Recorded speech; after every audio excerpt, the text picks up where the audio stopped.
Welcome back to another video co-presented here with Ridley Cycle in Calgary, Alberta. And as mentioned a couple weeks ago in the holiday gift ideas for mountain bikers video, we're going to do a deep dive today on the brand new Fox Proframe RS. And a big shout out to Ridley's because not only do they have one in stock, but they have multiple different colorways in multiple different sizes. Not only that, but they also have this, which what we're going to be comparing it to today, which is the original Proframe, which actually does still stay in Fox's lineup, where the Proframe RS sits just above it. So we're going to go through the details of these helmets today to kind of understand a bit better what the Proframe RS is doing that the original Proframe does not, but trying to highlight both of their strengths along the way. So let's get into it. So the original Fox Proframe is kind of the original OG lightweight full face helmet. Whether you are an enduro rider, a trail rider looking for additional protection, or maybe you're doing some lift access days at, Whistler or Panorama. Now, this is a lightweight helmet, lighter than their full Rampage, which would be almost akin to like a motorcycle helmet. It is going to have lots of holes for breathability. It's again lightweight for comfort. It does feature the strap here for goggles to fit comfortably. Some of the features worth noting is that the original Proframe has a fixed visor. So this is a one position visor, it sits here. There is some room up top to try to tuck a pair of goggles, but that was one of the sort of complaints about this particular helmet that the RS is looking to resolve. So we can see here with the original Proframe that it has a fixed visor.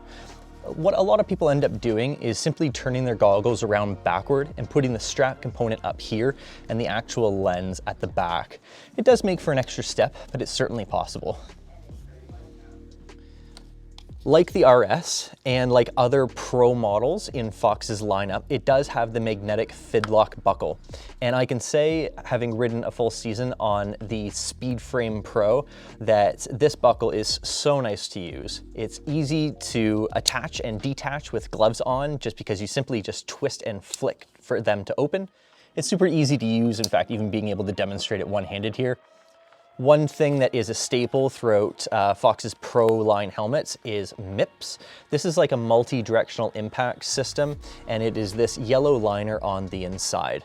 And what it is intended to do is reduce the rotational forces associated with impacts to try to reduce brain trauma or trauma to the brain. On the inside, we can see this yellow liner, and that's your MIPS system. So what that liner does is it essentially rotates independent of the actual helmet shell itself. And what that does is that helps reduce the actual rotational forces in the event of a crash to try to reduce the probability of traumatic brain injury. We can also see here that there are these cheek pads. The original Proframe uses interchangeable cheek pads to achieve the best fitment system, but as we'll see when we step over to the Proframe RS, they've gone one step in addition to this. This, of course, still features the antimicrobial liner on the inside. Something else worth mentioning that Fox is utilizing is a technology called Varisorb. And Varisorb is using two different densities of foam to help absorb impacts to, again, try to reduce the actual forces transmitted in the event of a crash. Now, when we step over here to the Fox Proframe RS, this enters the lineup again above the original Proframe, but it seeks to improve upon this helmet. And it does so in pretty much every single way. So starting at the top, we can see that the actual visor is a 3-position adjustable. And this is a toolless system. And what's really nice about this is that it has a really good positive indent, so you can actually tell where you are. But the benefit of this, in contrast to the original Proframe, is that if you are wearing goggles, there's now enough room that you can simply just displace your goggles, the lens component, and set it up here at the top of the helmet. So then that way you don't have to do that reversing action that would otherwise be required on the original Proframe. And I actually do want to take a point here and actually commend Fox for making a really nice system, because not only do you not require tools, it's a toolless adjustment, but the indents and the positions have a really nice positive sort of click. And so if you're wearing the helmet and you're adjusting it, you'll know exactly where that visor is sitting.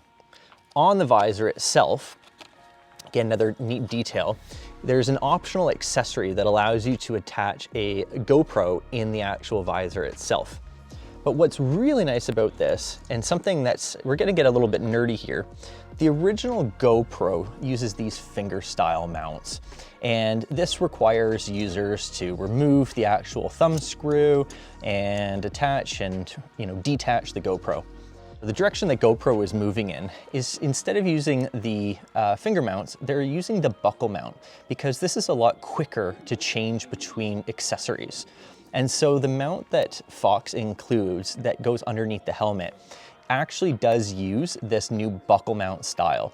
So it's a small detail, but I think it's really reflective of the attention to detail that Fox has put into this helmet, that they're actually communicating with their brand partners GoPro to understand how people are going to be using this product and to make it as easy as possible for people to switch between, say, mounting a camera up underneath the visor and switching it down to a chesty or another accessory. As we move down the helmet, we can see that Fox has still done a very lightweight package with lots of vent holes. At the bottom, we can see that it's also using the magnetic fidlock, just like the original Proframe and just like their other Pro Series helmets. On the inside is where things start to change a little bit. Though it does still use and come with 2 different interchangeable cheek pads to achieve fitment, we can see here on the back that there's a cable actuated boa. And so what this does is this allows the helmet to actually tighten underneath the occipital, or the back part of your head, just like the Speedframe Pro that I've been running all year. So it's kind of 2 points of actual adjustment in addition to their actual frame sizing. So you start off with the shell size and then you would go and adjust from here. So whereas the original Proframe is using that classic MIPS system, here on the RS, we're seeing a system called Integra Split. So taking a look inside the actual helmet shell itself, we can see that there's 2 different actual sort of helmet shells, the outer and the inner. Now, Fox is still calling this a dual density helmet construction, but they're not using that very Zorb trademark that they are using on the original Proframe. What this is like the next generation of MIPS.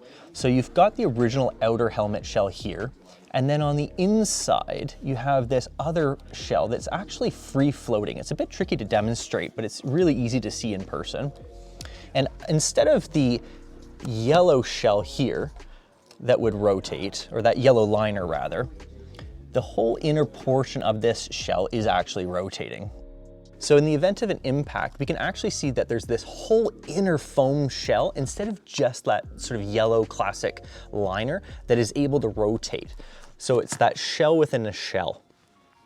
So where does that leave us? Well, the original Fox Proframe, which is still in Fox's lineup, retails here at Ridley Cycle for $369.99, and in a size medium weighs 750 grams. The new Proframe RS here at Ridley Cycles is $469.99, so approximately $130 more, and it weighs 820 grams, so a 70 gram increase. Is that 70 gram and that additional money worth it? In my opinion, it is. When it comes to helmets, I personally think no compromise in terms of safety and protecting of brain injuries.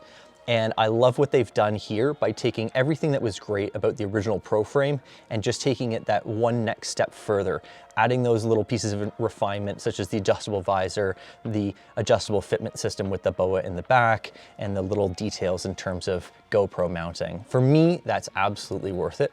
So that just about wraps up the tour of the Fox Proframe RS, especially how it compares to the original Fox Proframe. A great thanks to Ridley Cycles for allowing me to come down here and film again today. If you have any questions whatsoever and you're local to the Calgary area, be sure to pop in. They've got a full wide selection of sizes and colors of both models, and I'm sure they'd be happy to help you at one of their 3 locations. Until then, we'll see you in another one. You take care. Bye for now.